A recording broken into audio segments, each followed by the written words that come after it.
Graça, misericórdia e paz da parte de nosso Senhor e Salvador Jesus Cristo. Amém? Amém. Vamos abrir nossa Bíblia hoje. Aliás, continuar abrindo, porque nós ontem falamos nessa epístola e queremos falar outra vez. Gálatas, capítulo 5, de 1 a 15.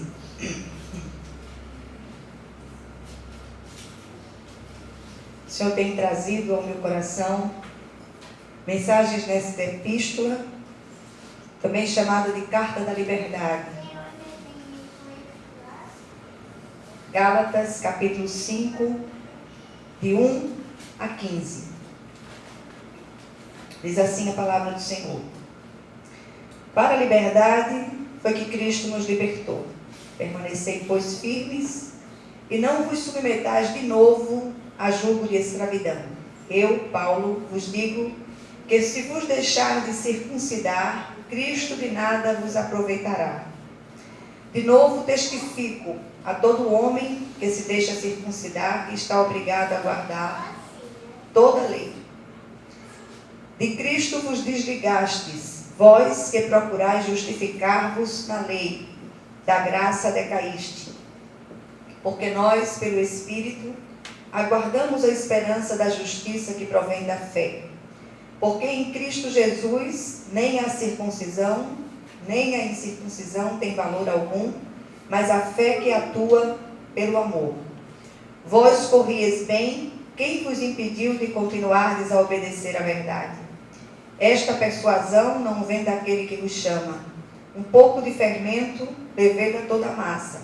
Confio de vós no Senhor, que não alimentareis nenhum outro sentimento. Mas aquele que vos perturba, seja ele quem for, sofrerá a condenação. Eu, porém, irmãos, se ainda prego a circuncisão, por que continuo sendo perseguido? Logo, está desfeito o escândalo da cruz. Tomara até que se mutilassem os que se vos incitam à rebeldia. Porque vós, irmãos, fostes chamados à liberdade, porém não useis da liberdade para dar ocasião à carne. Sede antes servos uns dos outros pelo amor, porque toda lei se cumpre em um só preceito, a saber, amarás o teu próximo como a ti mesmo. Se vós, porém, vos mordeis e devorais uns aos outros, vede que não sejais mutuamente destruídos. Amém? Vamos orar. Senhor nosso Deus e nosso Pai, vem falar ao nosso coração, vem ministrar ao nosso espírito a tua palavra, de modo que nenhum de nós saia daqui do mesmo modo, mas que sejamos visitados poderosamente pelo teu Espírito, trazendo renovo e alegria aos nossos corações, em nome de Jesus. Amém. Minhas amadas irmãs, a gente tem trazido uma série de mensagens nesta epístola, porque entendemos que o Espírito deseja ministrar a nós aquilo que nós já recebemos em Cristo Jesus. E eu, enquanto preparava esse texto, e ali, inclusive sentada, me lembrava de alguns depoimentos de pessoas que estavam no corredor da morte e foram perdoadas dos seus crimes, dos seus delitos. E nos países onde há pena de morte, talvez a gente não consiga mensurar o que é isto. Mas, invariavelmente, aquelas pessoas vão para uma câmara de gás ou tomam uma injeção letal e morrem condenadas pelos seus crimes. Então, você imagine uma pessoa dessa que não tem mais perspectiva de absolutamente nada.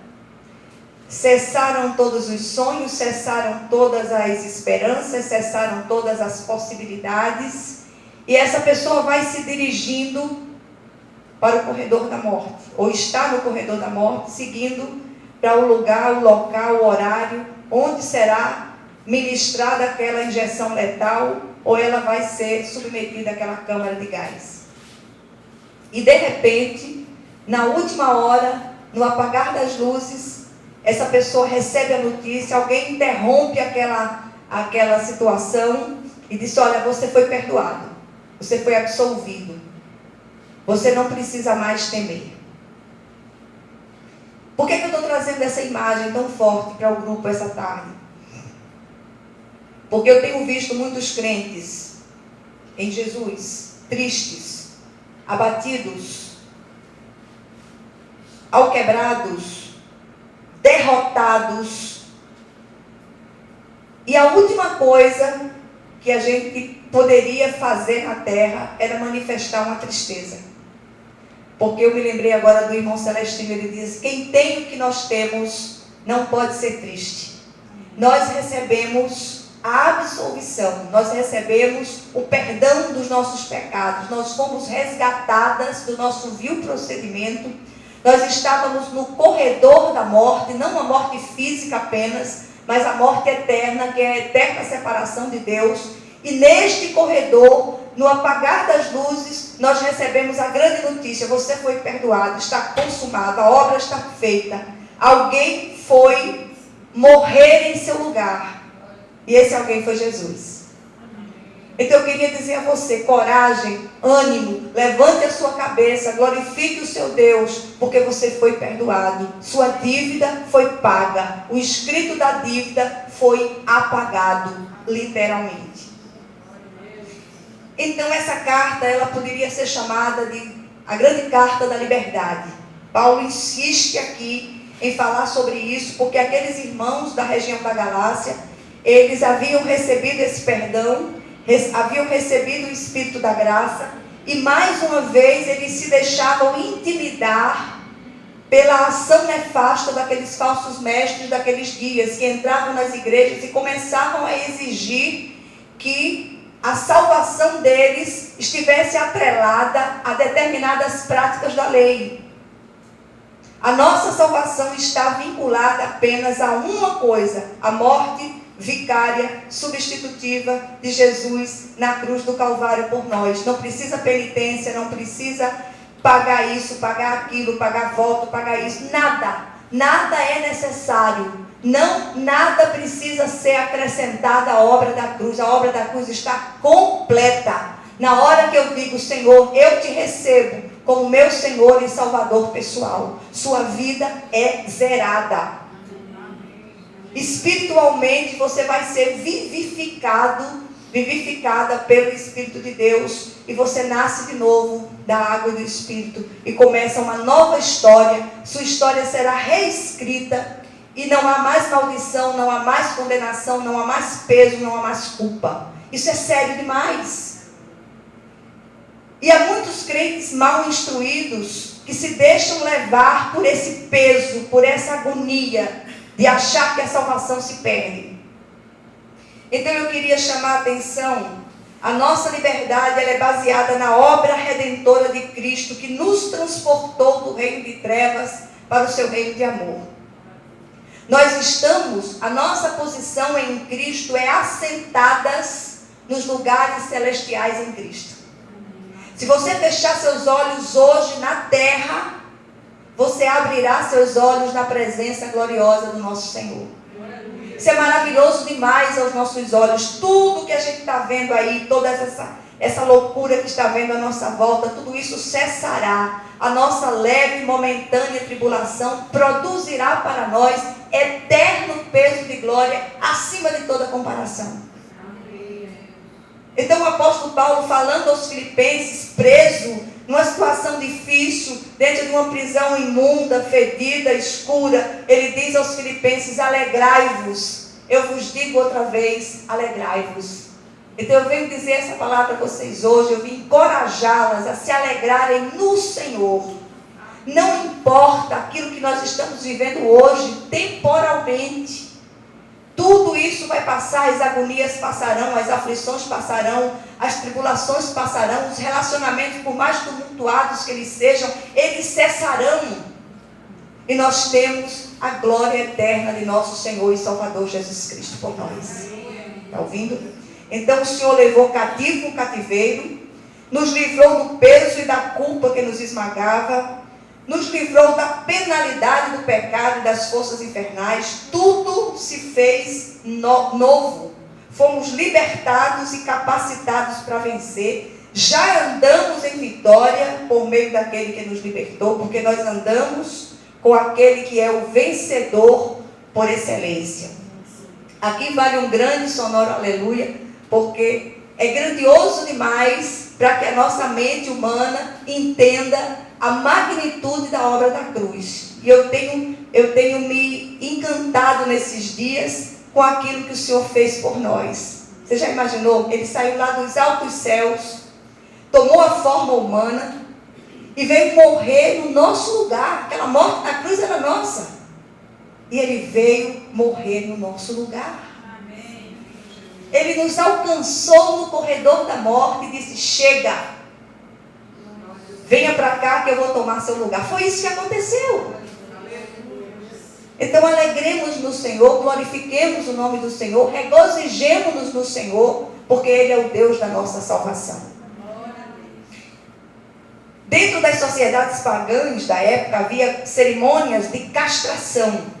Por causa dessas exigências dos judaizantes, Paulo lembra dessas cerimônias praticadas e deseja que fossem mutilados os que incitavam os crentes gentios à rebeldia contra o que a graça já havia realizado.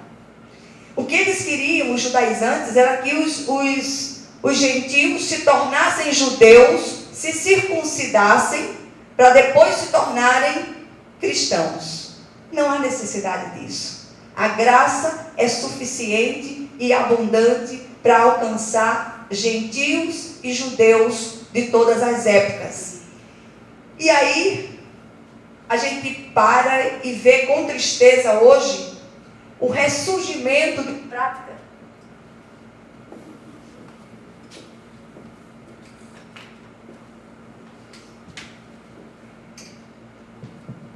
O ressurgimento de práticas legalistas, ascéticas. Ascetismo é aquela coisa da autoflagelação, das pessoas se mutilarem, das pessoas se machucarem para agradar os deuses, como eles chamam lá fora. Mas aí a gente começa a ouvir o não proves isso, não proves aquilo, guarde dia tal, cuidado com essa roupa, cuidado com esses usos e costumes e tal. Para com isso em nome de Jesus. Em Cristo nós somos livres. E não somos livres para fazer a nossa própria vontade, mas dentro da esfera da vontade de Deus. O Espírito comunica ao nosso espírito como é que nós devemos andar, como é que nós devemos nos portar, como é que nós devemos falar, como é que nós devemos agir e sentir. E o Senhor, Ele chama a nossa atenção para nós não nos deixarmos manipular pela ação manipuladora de líderes, opressores e oportunistas que pregam um evangelho de uma teologia de terror. Olha, se você fizer isso, você vai para o inferno. E aí eu me lembrei do Dr. Shedd. Dr. Shedd, alguém perguntou a ele: Dr. Shedd, salvação se perde? Ele disse: depende de quem lhe salvou. Se foi Jesus, não se perde. Agora, se foi qualquer outra pessoa, sua salvação não vale nada. Então o apóstolo traz aqui àqueles irmãos e a nós também uma afirmação, uma séria advertência e um conselho valioso. Primeiro, a afirmação. Ele diz: fomos chamados à liberdade. Você foi chamado à liberdade. Viva em liberdade. Não se deixe manipular, nem se deixe subjugar por nenhum jugo de escravidão, seja ele qual for. Porque em Cristo vocês são livres. Em João 32 e 36, o Senhor diz: e conhecereis a verdade, e a verdade vos libertará. Portanto, se o Filho vos libertar, vocês de fato serão livres. Foi Jesus que libertou você, então você é livre. Glorifique o Senhor. Deixa eu contar uma história a você rapidinho. Eu acompanhei o caso de uma irmã muito amada, muito querida, que vivia num jugo desigual, num casamento infeliz. O marido era um sujeito opressor, exigia que ela fizesse coisas que estavam fora da vontade de Deus. Não vale a pena a gente declinar aqui. Mas essa moça veio conversar comigo. Eu disse: você é livre. E eu não dizia a ela que era livre para fazer isso ou aquilo, deixar o marido fazer. Eu digo, não, você é livre dentro da esfera da vontade de Deus. Convide Jesus para ser seu advogado nessa história, para ser seu juiz nessa questão. Não discuta com seu marido. Você quer se discutir, discuta com Satanás, mande ele recuar em nome de Jesus. E você quer conversar, converse com Cristo. Diga a ele aquilo que você tem vivido e tem passado. Espere dele a resposta. Ela disse, como eu faço isso? Eu disse, orando. E ela passou sistematicamente a não confrontar mais aquele marido e a trazer aquela demanda na presença de Deus. Eu digo, quando você estiver orando, traga seu marido em oração espiritualmente à presença do Senhor. Senhor, olha o que ele está fazendo comigo. Vê e age. Julga a minha causa contra este meu adversário, que deveria ser o meu protetor, mas tem sido o meu adversário. Minha gente, o Senhor começou a agir na casa daquela irmã, na vida daquela irmã. Começou a haver uma mudança, um reboliço na vida daquele homem. Esse homem apareceu com uma enfermidade grave. Ela começou a cuidar dele. E naquele leito de enfermidade, esse homem se converte. Por causa do posicionamento dela diante de Deus. As nossas estratégias, as nossas percepções, elas precisam ser espirituais. E aquela irmã entendeu que ela era livre. E precisava ir à presença do Supremo Juiz e apresentar diante dele a sua causa. Depois o apóstolo Paulo apresenta aqui uma séria advertência. Ele diz, não se deixem escravizar para não anular o que a graça realizou. O autor de Hebreus diz, cuidem que ninguém se exclua da graça de Deus, que nenhuma raiz de amargura brote e cause perturbação, contaminando a muitos. Deixa eu dizer uma coisa. Uma coisa tem me incomodado muito nos últimos anos, coisa de uns 10, 15 anos, é a questão das quebras de maldições. Vamos quebrar maldições, vamos fazer isso, vamos fazer aquilo, principalmente nesses eventos de finais de semana, seminários, congressos de finais de semana, de cura e libertação e tal, e tal, e tal, e tal. Nesses seminários, talvez as pessoas estejam fazendo eles sinceramente equivocadas, ou talvez com outras intenções, porque normalmente custa muito dinheiro para se fazer esses eventos, paga-se muito caro. E as pessoas saem dali com uma pseudo-impressão de que foram libertas, e logo vêm os mesmos pensamentos. Enquanto nós não entendermos que quem nos liberta é Jesus, cada vez que você abre a palavra de Deus, você lê essa palavra, você medita nela, você pratica essa palavra, você passa por uma libertação. E essa libertação, ela acontece paulatinamente. E nós vamos sendo libertos, santificados, até o dia em que nós formos chamados dessa terra. Haverá sempre algo a ser tirado de nós da velha vida. Mas em termos de maldições, não há mais maldição. Porque as maldições que estavam sobre nós, estão sobre Jesus. Foram fincadas na cruz do Calvário. E se eu tiver uma outra percepção disso, eu estou sendo leviana e banalizando o sacrifício da cruz. Foi muito sério o que aconteceu ali. O inocente pagou no meu lugar. Morreu no meu lugar. E por fim, Paulo traz um conselho valioso. Ele diz que a nossa liberdade é limitada pelo amor de uns para com os outros. Em 1 de Pedro, ele traz mais luz à questão e diz, vivam como pessoas livres, mas não usem a liberdade como desculpa para fazer o mal. Vivam como servos uns dos outros. A minha liberdade, ela é limitada pelo amor. Eu não posso passar por cima do meu irmão ou da minha irmã como um rolo compressor. Eu tenho que entender. Muitas vezes eu tenho que recuar, abrir passagem para o irmão passar, sobretudo para aqueles que estão lá fora, que ainda não conhecem totalmente a palavra, e a gente está investindo na implantação da palavra naquelas pessoas, às vezes com prejuízo próprio, a gente tem que dar aquela recuada estratégica e deixar que o Senhor haja naquela situação. E por fim eu quero fazer uma santa convocação. Celebremos a liberdade conquistada por Cristo para nós de maneira tão sofrida. E não nos deixemos submeter a qualquer tipo de jugo de escravidão. Que o Senhor, Ele aplique essa porção da palavra aos nossos corações em nome de Jesus. Amém?